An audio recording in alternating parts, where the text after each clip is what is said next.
स्वतंत्र प्रभात समाचार में आपका बहुत बहुत स्वागत है। संवाददाता रोशनी सोनकर के साथ आज हम लोग आए शशि भूषण बालिका इंटर कॉलेज में। हमारे बीच मौजूद है प्रधानाचार्य मैम। आपका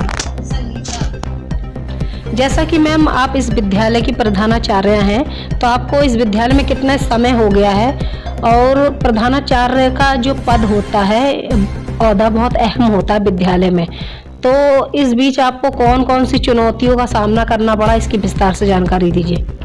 मैं यहाँ पे 2010 में आई हूँ प्रधानाचार्य पद पर। पहले मैं कालीचरण इंटर कॉलेज में प्रवक्ता के रूप में थी और प्रधानाचार्य का पद तो चुनौतियों से भरा है, लेकिन मेरा जो शशि भूषण कॉलेज है मुझे बहुत कोऑपरेट किया। हर चीज़ में जो भी चुनौती आई, हम सब ने मिलकर उनका सबका सहयोग रहा और हम हर कदम पे सही काम किया हम लोगों ने। जैसा कि मैम आपका विद्यालय है जो, उसमें कितनी शिक्षिकाएं हैं और कौन कौन सी शिक्षिकाएं कौन कौन से वर्ग में कौन कौन से विषय का अध्ययन कराती हैं, और जो कि आप प्रवक्ता भी रह चुकी हैं, एज आज प्रिंसिपल हैं, तो आप अपने द्वारा छात्राओं को कौन से विषय का अध्ययन कराती हैं?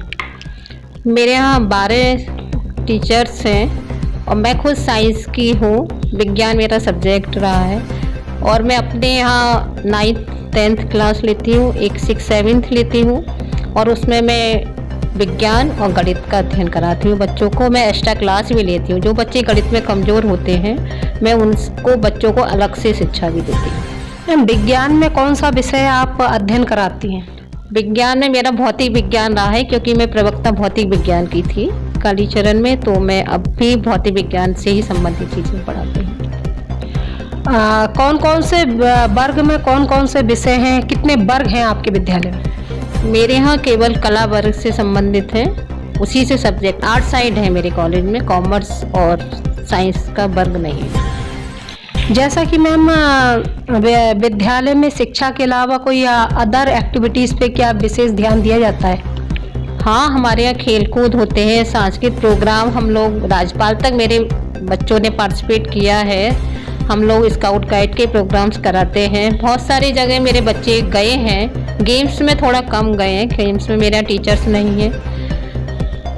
और हमारे यहाँ जीवन कौशल भी चलता है, कौशल विकास का भी हम प्रोग्राम्स कराते हैं और नए पुराने बच्चों को भी बुला के हम सांस्कृतिक गतिविधियाँ कराते हैं। जैसा कि सरकार द्वारा मिड डे मील का जो आयोजन किया गया है और निःशुल्क पुस्तक वितरण और यूनिफॉर्म, तो क्या आपके विद्यालय में छात्राओं को इसका लाभ प्राप्त होता है? हमाराओं को ड्रेस तो नहीं मिलती है MDM की तरफ से, तो हमारे टीचर्स और हमारा सहयोग से हर छोटे बच्चों को 6 से लेकर 8 तक के बच्चों को हम ड्रेस खुद प्रोवाइड कराते हैं और जाड़ों में स्वेटर खुद प्रोवाइड कराते हैं। सब टीचर्स और मेरा कोऑपरेट रहता है उसमें। और मैम मिड डे मील और जो निःशुल्क पुस्तक वितरण, वो तो निःशुल्क पुस्तक तो सरकार की तरफ से आ जाती है, अप्रैल मई के महीने में प्रोवाइड करा देती है सरकार। और मिड डे मील हमारे यहाँ प्राइवेट संस्था है, उसके द्वारा आता है डेली खाना। भोजन की क्वालिटी कैसी रहती है? बहुत अच्छी तो नहीं है, लेकिन मीडियम स्तर की है। जैसे कि मैम नववर्ष का अवसर चल रहा है और आने वाले समय में गणतंत्र दिवस है, जो कि हमारे देश का बहुत अहम पर्व माना जाता है, तो इस अवसर पर आप देशवासियों को, अपने विद्यालय की छात्राओं को और शिक्षिकाओं को क्या संदेश देना चाहती हैं? देखिए, अभी मोदी जी इतना बड़ा अयोध्या में कर ही रहे हैं, है ना, तो हम तो देशवासियों से कहेंगे कि भारत है और एक स्वतंत्र भारत और एक अच्छा भारत बनना चाहिए। जैसे मोदी जी का मिशन भी है कि विकास होना चाहिए, तो हम बच्चों को भी सिखाते हैं कि कुछ गतिविधियां ऐसी हों कि जिसमें विकास आपकी, मतलब उसमें नया कुछ करें आप। नई की सीख हमारे सब में, हमारे DI सर भी कहते हैं कि नई सीख होनी चाहिए। तो हम भी देशवासियों से कहेंगे कि कुछ अच्छा सोचें हम और कुछ अच्छा करें और अपने मन को भी अच्छा बनाएं।